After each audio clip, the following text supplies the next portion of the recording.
Okay, good morning sa tanan nga mga manugpalamati. Happy Sabat gid sa tanan nga naga ah, palamati subong nga aga sa ilang mga puloy-anan sa sining tion sang global pandemic.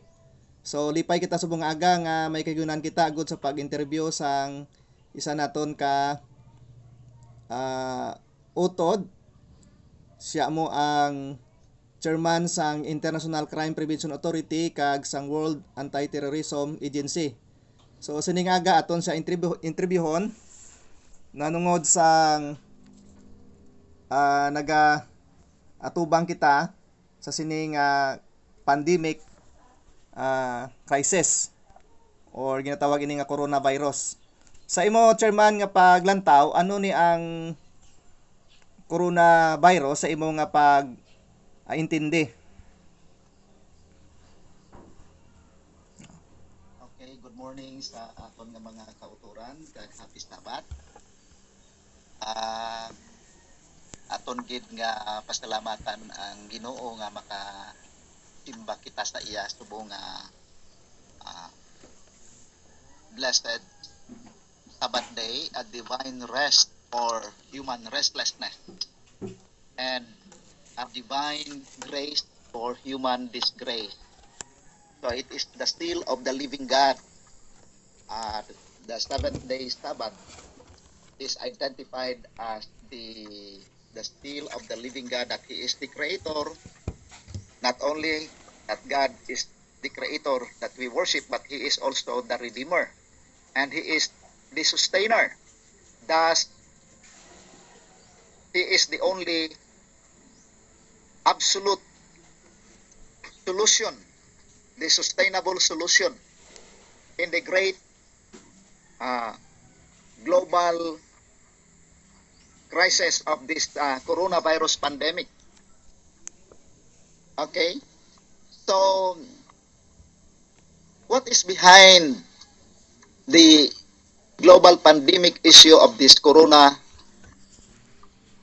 COVID-19 crisis? Well, this is not something new like what they call this novel coronavirus. This is not something new. Um, it has been with us for quite some time because there is a blueprint for this. Coronavirus is one of the many viruses like what they have studied at the Wuhan 400 in China. But this is not only uh, a secret weapon in the work of mass destruction. This is only one of the many modes of destruction in the weapons of mass destruction, and it is popularly known in the UNDP MDG program. You know what is UNDP? United Nations Development Program, and MDG, Millennium uh, Development Goal. So what is behind the issue of all these programs, like having a popular weapon of mass destruction? And coronavirus is just a a crowning front. It's just a catalyst front. You know what a catalyst? It is something that will spin up something in the process of control, political control, religious control, and economic control on a global scale against the authority of heaven.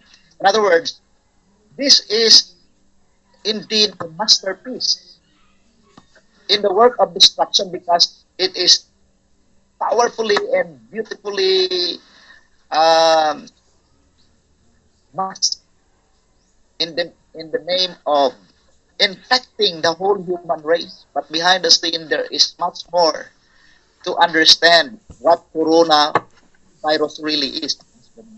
When we go into the study of all these viruses, about 400 viruses identified, and the real issue of uh, this weapon of mass destruction that is just only one. Popularly known at the present uh, time, they call these weapons of mass destruction. It's called CBRNE. So what is CBRNE? This is a program on a global scale to destroy the whole human race. Wonderfully, it's a wonderful work of destruction. Why? Because it is it is powerfully planned, intelligently planned by the chief of conspiracy. Who is this chief of conspiracy? The whole human race conspiring against the authority of heaven, rejecting the authority of heaven by embracing a man-made commandment like ISO 8601. So what's behind Laudato Si or climate change? It is the changing of times and laws that the whole human race must receive the mark or the authority of the man of sin, which is against the authority of heaven.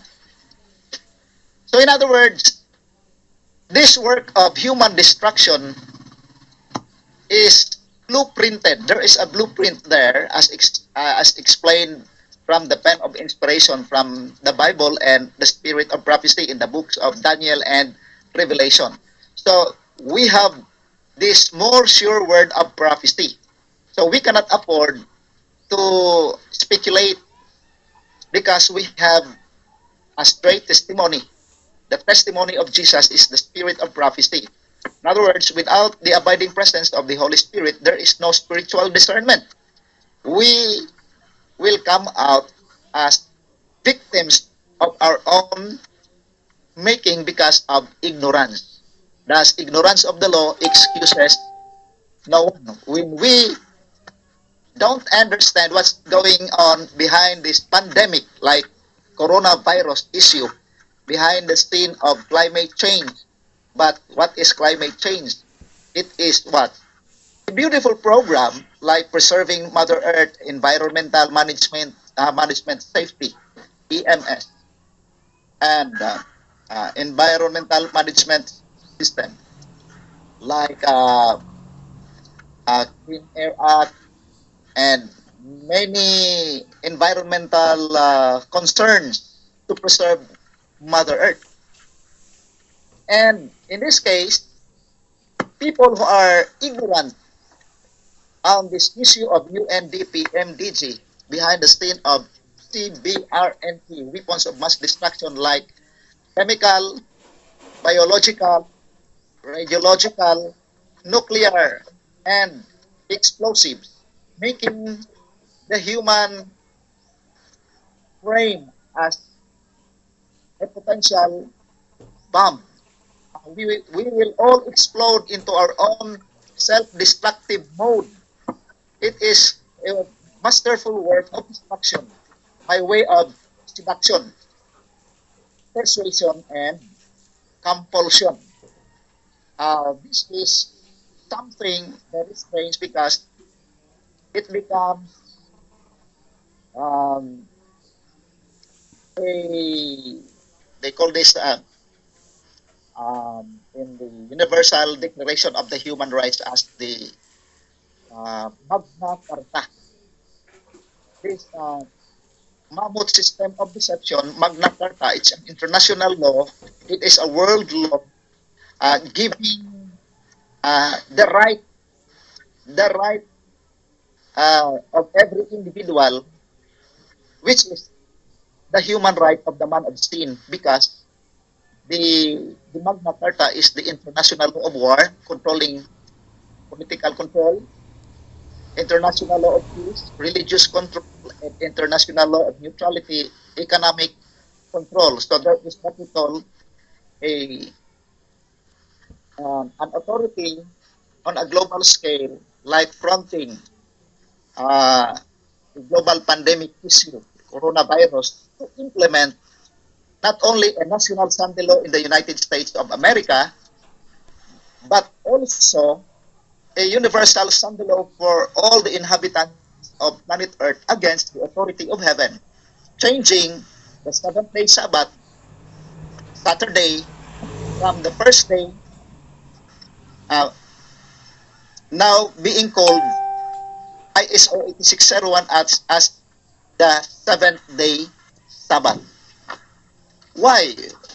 Why? Because in this issue, the the control goes to the core of the whole human life issue.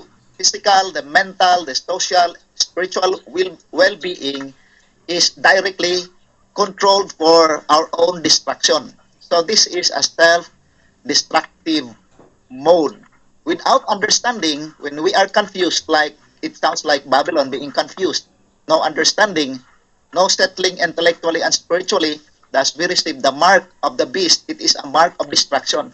We call that abomination of desolation. Jesus himself has told his disciples in the book of Matthew chapter 24 verse 15, who's to read that?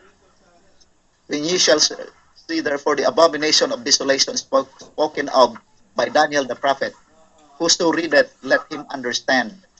So it calls for a divine understanding, wisdom, knowledge, and understanding. In Revelation 13, verse 18, here is wisdom. If any one of you lack wisdom, in the book of James, ask. Here is wisdom, count the number of the beast, for it is a number of a man. This is the man of sin sitting at the temple, changing the law of God. He shall think to change times and laws. The laws of God are powerfully misrepresented and changed, like the issue of climate change, charter change, constitutional change, like the corona crisis, COVID virus crisis, a global pandemic, and leading to the whole uh, uh, global, what we call economic crisis, the problem of buying and selling. If you don't give this control, buying and selling, like cyber law, meaning e-commerce act, it is a derivative of the United Nations Commissions on the International Trade Laws. So while apparently there is political, religious, and economic liberty, but this is leading to a global martial law of Sunday observance. It's martial law, global martial law. Why? Because it is compulsive, meaning it is mandatory. Regardless of your religious affiliation, political, or economic status, you have to obey before you complain, or you cannot buy, you cannot sell. So coronavirus then is just what? A catalyst to speed up the implementation of this Sunday observance, a man-made commandment, the first day of the week, given an, a global standard ISO 8601 as the seventh-day Sabbath in place of the seventh-day Sabbath from the divine blueprint. So we need to have this seal of the living God being intellectually and spiritually settled, and we need the Holy Spirit to understand the issue behind the coronavirus, this global pandemic, because it is eternal life or eternal death. So it strikes at the core of the divine standard, his eternal law of love, the foundation of the divine government, now being changed by the man of sin. Of course, Satan himself, as an angel of light, is behind the control of political, religious, and economic authorities on a global scale. Okay. Kuya, may pamangkot ko sa imo. Ano ang koneksyon sini sa sining CB RNA, or we call this self-destruction? Ano ang example sini sang self-destruction nga gina mention dira sang CBRNA? Anong kalabtanan sini sa aton nga lawas? Okay. So initia is a whole-scale mode of destruction. It's not only a one mode of destruction. When we say whole-scale, it means a total weapon for mass destruction. Like for instance, how it affects the human body in terms of chemical warfare. That is the first letter C. CBRNE. Letter C stands for the use of chemical weapon.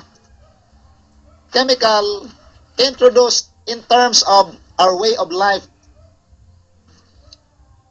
How? In the food, in the water, and everything we do, the presence of these powerful chemicals can potentially destroy even to the smallest unit of life, the cell, especially the DNA. In other words, the CBRNE, these are called the diabolical nerve agents that can destroy our DNA, or the very code of life, down to the lowest level of uh, the unit of life, like the cell. So chemical use, it's all integrated in our food, in our drinks, in our medicines, and and everything we do. Like that's what we call chemical. The B is biological. It is also powerfully integrated in our food program. Uh, Food, drinks, and everything. This is incorporated in the world law like Codex Alimentarius, Code on Laws on Food, Codex Alimentarius Commission. CB, biological. No, everything that pertains to life incorporated in our food, in our drinks, and everything. Radiological, like that is powerful technological advances. And we have this nuclear. Uh, they, they are now integrating this very powerful weapon, the nanotechnology, technological advances, affecting the whole human lives in all uh, the sides of our way of life. And then nuclear, and then the last one is explosives. These are powerful tools to destroy the human race by way of using all these things without understanding. And these are very, very advanced works of destruction. The Bible calls it abomination of desolation that is being set up against the authority of heaven, destroying the authority of God and the whole human race, including planet Earth, in the name of save Mother Earth. So Satan is concealing himself as an angel of light. Um, Even the mighty and the holy are being destroyed wonderfully without the abiding presence of the Holy Spirit. He alone can guide us into all truth and receive understanding, so we receive the seal of the living God. So today, we are seriously infected, not only the coronavirus as the catalyst for the fast tracking or enforcing of the Sunday observance, leading to the problem of buying and selling, so that when you refuse to embrace this world law for unity in diversity, which is the so-called global currency, the e-commerce act, or this United Nations commissions on the international trade laws, leading to one world currency. This is the currency of buying and selling, called unity in diversity. It is a e-commerce app, electronic commerce app, Sunday observance. No? When the whole human race don't understand this, they receive the mark of the beast, the image of the beast, or imperfection of character, worshiping a man, uh, a man-made, following a man commandment, and worshiping a creature rather than the Creator. So, we are being conditioned to destroy ourselves through these weapons of mass destruction, especially receiving a man-made commandment like Sunday observance and many other commandments striking against the authority of heaven, thus destroying ourselves. It is a self-destructive mode. Sin, the management is idol in nature, self-imposed mode. So, Kuya, mauna ang may tabo. excuse ko, ang CBRNA kung ini ah nag-exist subong, so ginatawag ini siya nga crime, hindi ba? Tawag ini siya nga perfect crime. Ano ni siyang perfect crime? Perfect crime, it's a perfect crime until you refuse to become a perfect victim. In other words, without understanding, you become a perfect victim. There is a willing victim and a happy offender.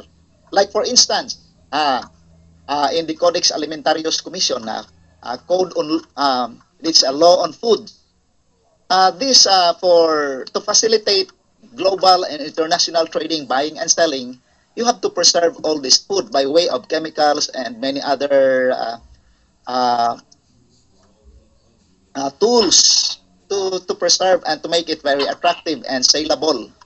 You can have this like packaging and preserving and coloring and everything that can potentially destroy the whole human race, because that is the way we live with all those artificial uh, food, artificial because it is loaded with chemicals uh, and all those destructive poisons in small amount, in a very small amount, that can enhance the taste, the flavor, the color, and everything, making it saleable for a global trading.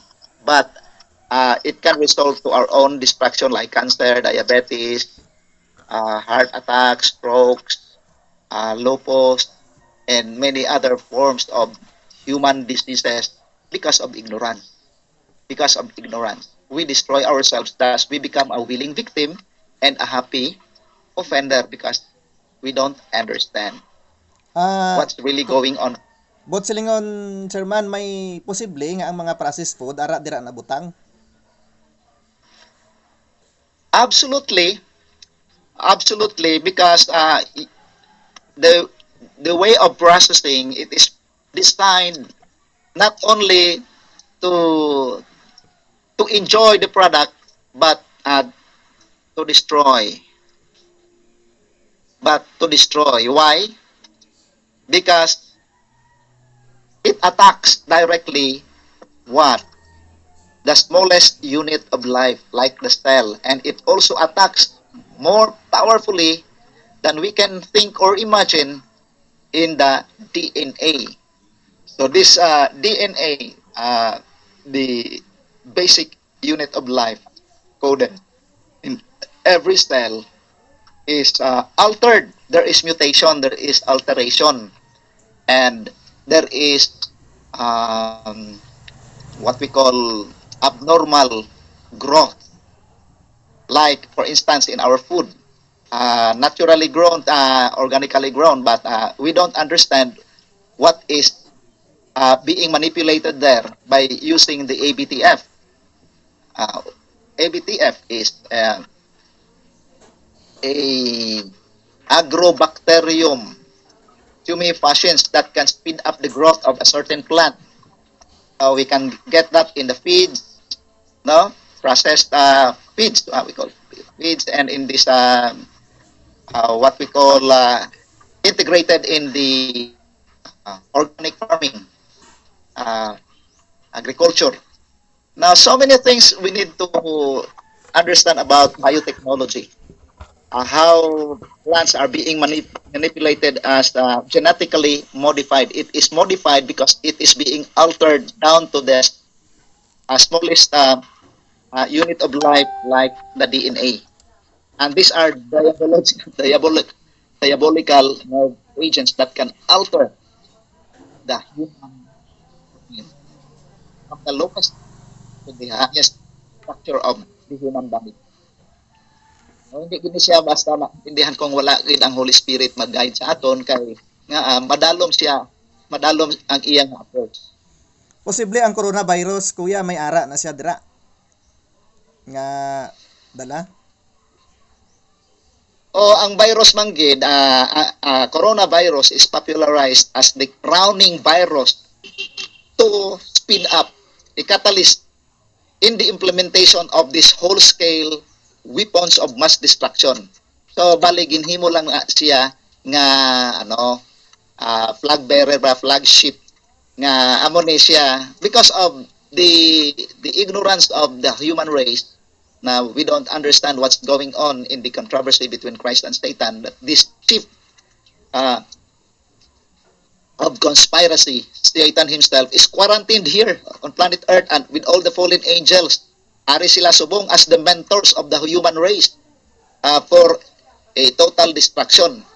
So ini nga program nila nga Universal Declaration of the Human Rights through the UNDP MDG, United Nations Development Program, like for instance all the development that are being introduced for a Millennium Development Goals, this is actually a global deception. It's a global deception because there is no such thing as 1,000 years of development because Christ is coming. Is coming in a very short time. He is now holding the four winds of destruction in order to prepare a people fit for His kingdom. We need to understand. That is why in the book of Daniel, the wise will understand. And in the book of Revelation, here is wisdom. We need to understand who shall be able to stand at this very critical hour of Earth's history, a time of trouble such as never was. Only those who understand intellectually and spiritually settled into all truth so that they could not be moved. Amo na ang ginhambal diha, the greatest want of the world is the want of men. Men who will not be bought or sold because everything, no? When money talks, everybody listens. So, it is very easy to buy a person even in the highest position because you are being lulled into a false security of buying and selling. Thus, the Bible warns us that the greatest want of the world is the want of men who will not be bought or sold. Now, there is a global control, political, religious, and economic control on a whole scale. And God is looking for people, men, whose inmost souls are true and honest. Balingid ba lang would like to stand for the truth as it is in Jesus. Men who do not fear to call sin by its right name. Even if you are alone with God, you are still a majority. Even if you are alone with God, you are always a majority. Even if the whole world is against you, but if you are with God, you are always a majority. And men whose conscience is as true to duty as the needle to the pole. Like, for instance, at this very critical hour of Earth's history, the greatest, if God abhors one sin above, if God abhors one sin above another of which His people are guilty, it is doing nothing in case of an emergency. Indifference and neutrality in a religious crisis is regarded of God as a grievous crime and equal to the very worst time of hostility, equal to the very worst type of hostility against God and His government. So, like for instance, you are being quarantined, lockdown. You cannot do your very important work of preparing people for the kingdom and be ready with getting wisdom, knowledge, understanding from the Holy Spirit who alone can give us intellectual and spiritual understanding. Ini siyang issue is eternal life and eternal death. Either you receive the mark of the beast or you receive the seal of the living God. So, ang aton challenge ini subong kung paano ini siya maintindihan ang issue of Sunday observance behind the scene of climate change and being catalyzed, speed up through this so-called COVID-19 virus. a global pandemic which threatens all people to receive the mark of the beast without understanding. Okay, kuya, ano ang imo ma-advise sa mga kauturan, labi na gid sa mga Seventh-day Adventist members or Seventh-day Adventist Church members sa sining global pandemic? Kay nahimo ini sa nga crisis subong, although nga ini catalyst, pero nangin crisis ini siya sa bilog nga kalibutan. Yes, to be more practical, that is why the Lord has been telling us again and again and again, over and over again, because the problem of buying and selling will be a very serious one, and we need to develop a Christ-like character fit for God's kingdom.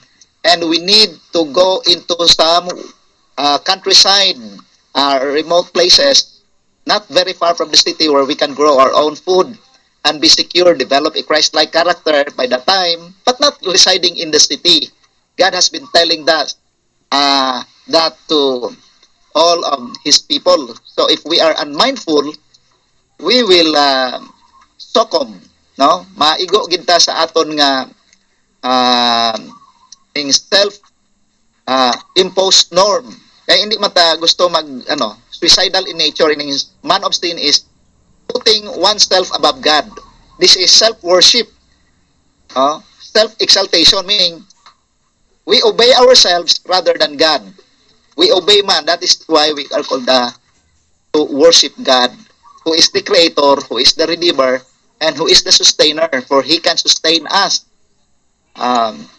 Where? In the countryside. So countryside living is very appropriate at this time. Actually, very late na gani doy. No, naulihin na kita kay na-trap naman kita. Ara naman ang mga katawhan sa Ginoo na na quarantine na kag na lockdown, because there is a program for that. No? There is a program for that. They call that lockstep. It is a progressive, sequential step to control people, political, religious, economic, through UNDP MDG, using these weapons of mass destruction.